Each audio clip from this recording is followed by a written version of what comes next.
জান্নাত পাওয়া যাবে কিনা সে প্রসঙ্গে আমরা ভাবতেছি অর্ধেক তো মানি। আল্লাহ জান্নাত কেন দেবে না? আপনাদের কাছে একটু জিজ্ঞেস করি, সহজ প্রশ্ন, সহজ উত্তর দেন। শয়তান কি আল্লাহর ইবাদতকারী ছিল না? কিন্তু বর্তমানে সে মুমিন না কাফের? আল্লাহর কথা মানে নাই কয়টা? তো বাংলাদেশের লোকেরা আমরা মানি না কয়টা? তো হে কাফের হইলে আমনের খবর কি? আত্মসমালোচনা দরকার আছে না নাই? আমরা তো সব ভাবি বেহেশত আল্লাহ আমারে না দিয়া কারে দে।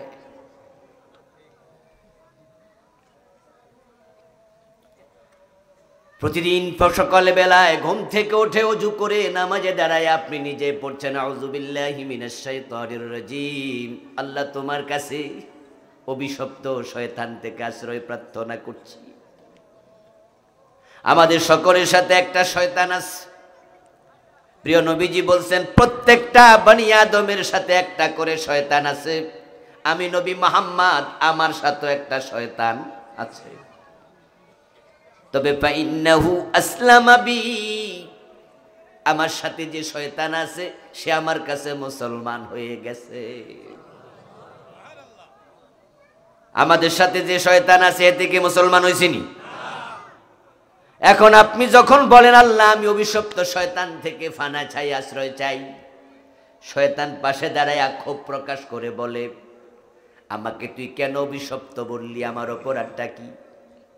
আমার অপরাধ আমি আদমরে সেজদা করি নাই। আল্লাহ বলেছিল উসজুদু লিআদম, আদমরে সেজদা কর, আমি করি নাই, এটাই তো আমার অপরাধ।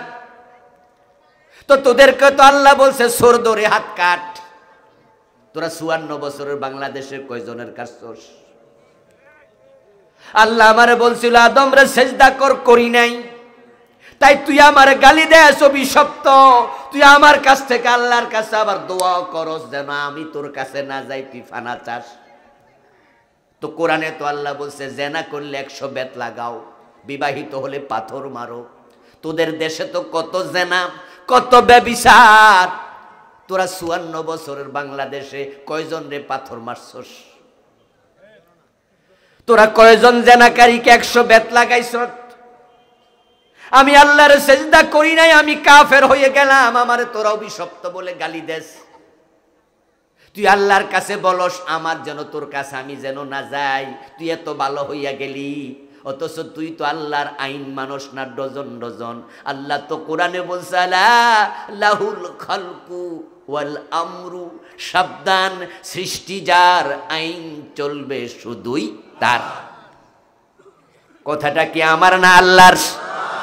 কোরআনে আছে না নাই? তাহলে আপনারা একটু সবাই মিলে বলুন তো সৃষ্টি কার? আইন চলবে কার? কিন্তু ব্রিটিশ আইন চলে না আল্লাহর আইন চলে। তো ব্রিটিশ আইন মাইন না তুই কেমনে মোমেন হলি?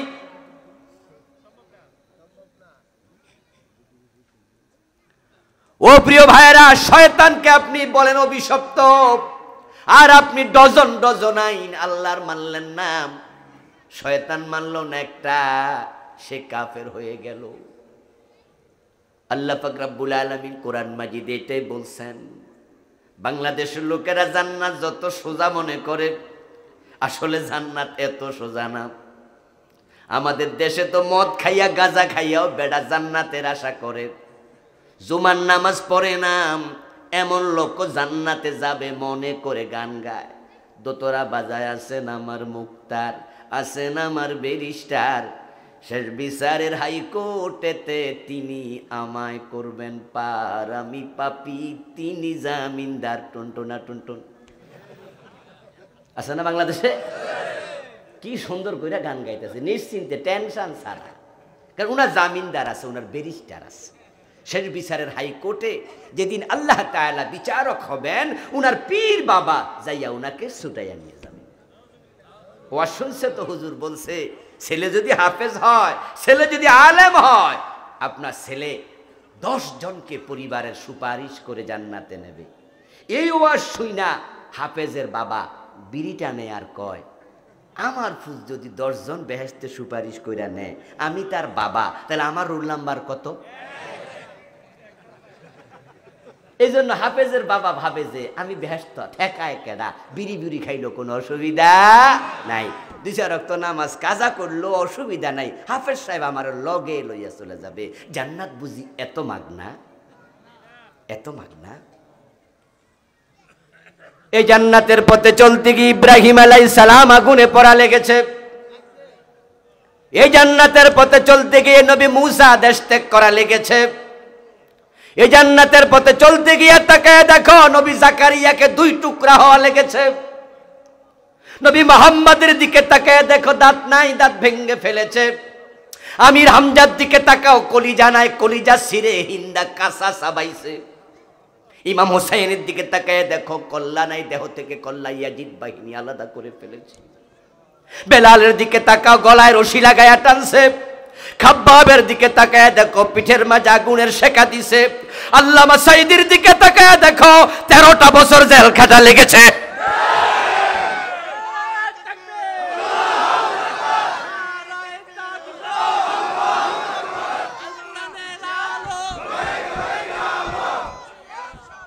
আমার প্রিয় ভাইরা, জান্নাতের পথে যেতে চাইলে অনেক সময় জীবনটা পর্যন্ত বাজি রাখা লাগে। আর আপনি ভাবছেন নামাজও পড়বেন, সুদও খাবেন, নামাজও পড়বেন, গোশও খাবেন, আলহাজ নাম লেখাবেন, আবার বোনের সম্পদও খাইয়া বইয়া থাকবেন।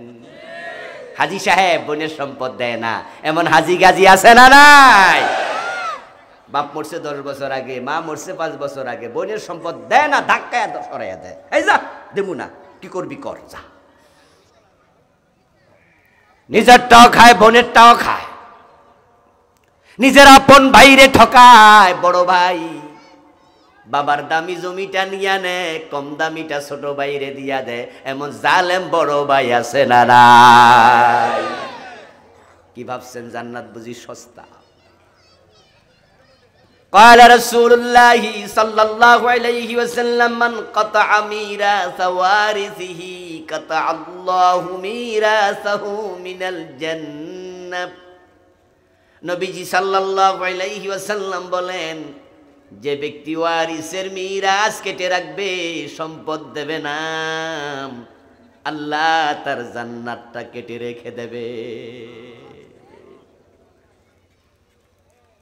يوم لا ينفع مال ولا بنون إلا من أتى الله بقلب سليم। সেদিন তোমার সম্পদ, তোমার সন্তান, তোমার ক্ষমতা কোনো কাজে আসবে না। আল্লাহ সেদিন তাকায়া দেখবে তোমার কলবটা কলবে সালিম কিনা। তোমার কলবের দিকে তাকায়া দেখবে তুমি আল্লাহর বিধান জীবনের সব জায়গায় মানতে রাজি ছিলে কিনা। যে অন্তর শয়তানের মতো বক্র, সেই অন্তরওয়ালা জান্নাত পাবে না। শয়তান আল্লাহর কথা শুনে নাই, সেই অন্তরওয়ালা জান্নাত পাবে যে অন্তরওয়ালা আদমের মতো বিনয়ী।